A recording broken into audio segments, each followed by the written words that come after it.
నందమూరి నటసింహం బాలయ్య వారసుడిగా మోక్షజ్ఞ సినీ ఎంట్రీ కోసం అభిమానులందరూ కూడా ఎంతో ఆసక్తిగా ఎదురు చూస్తున్నారు. ఇప్పటికే మోక్షజ్ఞ సినీ ఇండస్ట్రీకి ఎంట్రీ ఇవ్వాల్సి ఉండగా పలు కారణాల వలన వాయిదా పడుతూ వచ్చింది. అయితే ఈ ఏడాది మాత్రం తప్పకుండా మోక్షజ్ఞ ఇండస్ట్రీలోకి హీరోగా ఎంట్రీ ఇవ్వబోతున్నారని తెలుస్తోంది. ఇప్పటికే బాలయ్య తన కొడుకు సినిమా ఎంట్రీ గురించి పలు సందర్భాలు వెల్లడించారు. ఇక మోక్షజ్ఞ కూడా తన మొదటి సినిమాకు సంబంధించిన పనుల్లో బిజీగా గడుపుతున్నారు. మోక్షజ్ఞను బోయపాటి శ్రీను, అనిల్ రావిపూడి వంటి డైరెక్టర్లు లాంచ్ చేస్తారంటూ ఎన్నో వార్తలు వచ్చాయి. కానీ యంగ్ డైరెక్టర్ ప్రశాంత్ వర్మ మోక్షజ్ఞను ఇండస్ట్రీకి లాంచ్ చేయబోతున్నారని తెలుస్తోంది. ప్రస్తుతం ప్రశాంత్ వర్మ తన టీంతో కలిసి ఈ సినిమాకు సంబంధించిన ప్రీ ప్రొడక్షన్ పనులు జరుపుకుంటున్నారు.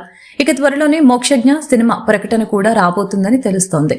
నిజానికి ఈ శ్రావణ మాసంలోనే మోక్షజ్ఞ సినిమాకి సంబంధించిన అధికారిక ప్రకటన వెల్లడించాలని బాలయ్య ముహూర్తం ఫిక్స్ చేశారట. కానీ వచ్చే నెల 6వ తేదీ మోక్షజ్ఞ పుట్టినరోజు ఉన్నందువలన అదే రోజు తన కొడుకు సినిమాని కూడా ప్రకటించాలని బాలయ్య నిర్ణయించుకున్నారని సమాచారం. మోక్షజ్ఞ పుట్టినరోజు సందర్భంగా తన మొదటి సినిమాని ప్రకటించబోతున్నారనే విషయం తెలియటంతో నందమూరి అభిమానులు ఎంతో సంతోషం వ్యక్తం చేస్తున్నారు. ఇదొక సోఫియో ఫ్యాంటసీ మూవీ. ఇందులో మైథాలజికల్ ఎలిమెంట్స్ కూడా ఉంటాయట. ఇక ఈ సినిమా కోసం మోక్షజ్ఞ కూడా సిద్ధంగా ఉన్నారంటూ తెలుస్తోంది.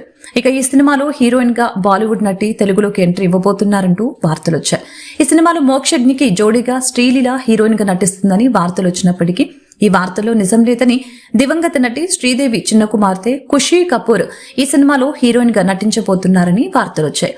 అయితే ఈ విషయాలన్నింటినీ కూడా సినిమా ప్రకటన రోజే వెల్లడించనున్నట్లు సమాచారం.